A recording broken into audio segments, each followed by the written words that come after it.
போட்டு அடிச்சுட்டே இருப்பான் எல்லாரும் முன்னாடியும். எல்லாரும் முன்னாடி வேற ஏன்டா அடிக்கிற? என் பக்கத்துல வந்து கட்டி பிடிச்சிப்பா நான் விளையாடி இருக்கும் போது தான். அண்ணா கிட்ட போய் ஆசையா அப்படி கட்டி பிடிச்சிக்கிறா, அதுல உனக்கு என்ன கோவம்? உனக்கு என்ன சண்டை?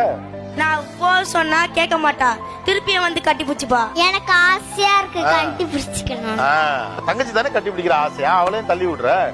நான் தெரியாம தள்ளி விட்டேன், சாரி.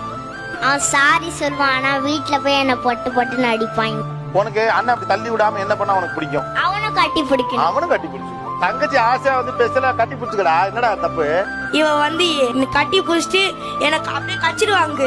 அவனை கட்டி பிடிக்கும் போது என்னையே கட்டிச்சு விட்டுருவாங்க. அது எப்படி நான் ஹைட்டாக நான் கண்டுபிடிக்க முடியும்?